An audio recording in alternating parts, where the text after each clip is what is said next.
sits at the board. He hasn't had particularly a great event until now. And there you see a nice handshake with a smile. Hikaru is currently on 1.5 out of 4 with a loss in round 1 against Caruana and then 3 draws, while Sindarov is on 3.5 out of 4 with wins over Caruana, Esipenko and Pragnananda. The players are ready, the clocks are set, a handshake, and this, dear friends, Hikaru opens the game with pawn to d4 and Javokhir Sindarov now thinks here and plays pawn to d5. It's interesting that even Pragnananda played d4 against Sindarov, and we have c4 here and pawn to e6. The queen's gambit declined is on the board, and Hikaru brings his knight out to c3.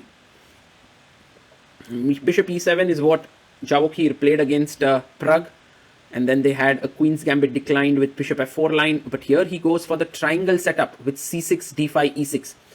The triangle setup is one of the sharpest lines, and Hikaru chooses pawn to e4. And this can lead to something known as the Marshall gambit here, because Marshall was someone who introduced many gambits, and he's also done that in this line. Bishop check, and now once Magnus played with Vichy knight to c3 in their world championship match, but Hikaru of course goes for the sharpest line with bishop d2. Why is this sharp? Because Javokhir is going to take the pawn and he's going to give up the bishop.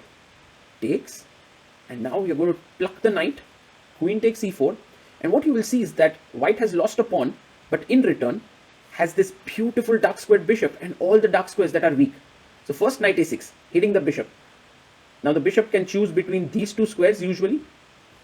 Hikaru goes for bishop d6, which is a sharp move, and now the modern engine picks up the pawn, bishop f3, attacking the queen, defending the rook.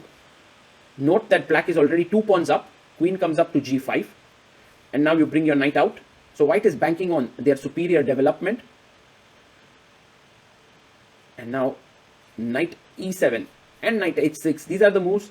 He goes knight e7, and Hikaru now, by the way, if you play rook g1, there's queen a5 check, so knight g3 is the best move here. And there have been games that have continued with e5 here, which is what I'm pretty sure Hikaru has prepared, but Javokhir plays castles, and maybe this is a surprising move for Hikaru. It hasn't been played. It's only one game at top level that has been played with this move, and look at the time on the clock. Hikaru takes around 67 minutes to make this move. Can you believe it? 67. Javokhir now is like, oh, h4, I didn't prepare that, because the main line is knight e4 here, and that's the best move for white. But after h4, in comes a check, pawn to b4, and clearly, I mean, if you go queen d8 back to defend the knight, white is doing well. But Sindarov now just simply plucks the pawn after 12 minutes of thought, because he realizes bishop e7 is met with check, picking up the knight, so you can't take here. Queen d2, pinning here, is met with knight c2 check, so Hikaru now castles, and Hikaru is just burning the bridges here completely, because he's 3 pawns down. But I do understand that this is hanging and it's not so easy to defend. This is hanging. Rook e8 played, and now queen d2 played. By the way, the engine suggests queen e1 as a better choice, because then rook d1 and you have some ideas of takes and queen e5 and knight h5. But queen d2 is the more human way to play, attacking here. Now the thing is, the black queen is out of play, and if Hikaru can do something very quickly to attack here, that would be very nice. Like for example, queen g5, but then there's just simply h6. So rook a d1 played with the idea of take, queen d8 check and a back rank mate, but knight jumps to f5, the best move.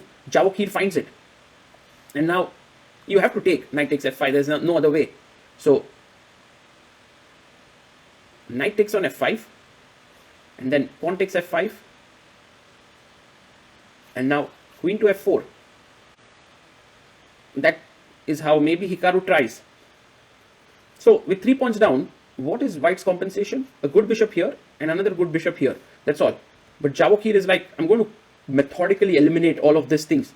Goes back, is coming to d4.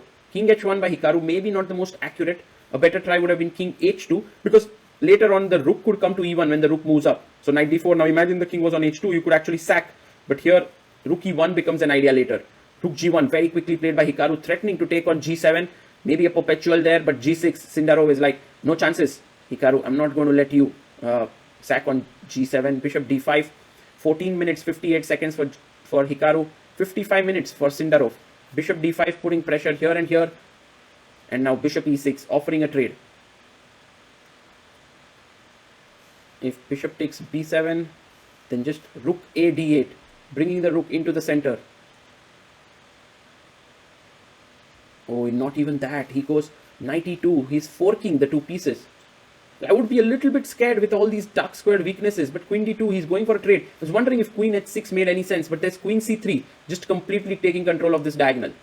Well, once the queens are traded, there's nothing more to fight for. It feels like Sindarov is just simply winning here. Bishop a8, they're trading pieces.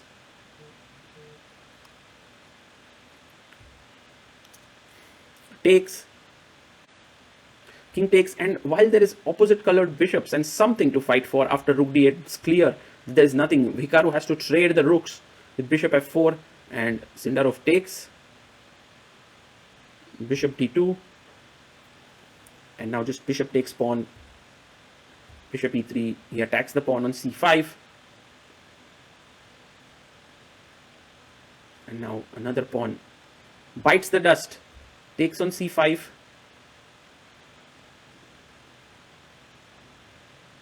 He pushes his pawn forward, pawn to a5, and now f4 played. We have pawn to f6, king f2, and the king starts moving in step by step. Bishop a3. Javokhir is winning because he has a passer here. He can create a passer here on the king side. a4, king to e3 played. Even the drawish tendency of the opposite colored bishops not going to save Hikaru here. I must say that this game is a perfect representation of how modern opening preparation can go wrong. Hikaru spoke later and maybe on his recap, which you can see on his channel, that he did not consider black's move castle in his preparation, and which is why he was completely off his mark, and he thought for like 67 minutes, couldn't find a way, and lost it. So I think Hikaru lost even before like the complications could begin. And that's what happens when you play a very, very sharp line, which is very difficult for humans to understand. Either you have prepped really well, or else you will be in trouble. Now bishop to c1. Hikaru putting pressure on the g5 point. Takes, and he shakes hands and resigns there. Javokhir Sindarov says knight e4 was the line here, and Hikaru shaking his head there. He knows it. He knows everything. These top players are too good. They know everything immediately. But in the moment, in the heat, mistakes can happen from the best in the business. Javokhir Sindarov now leading the tournament with 4.5 out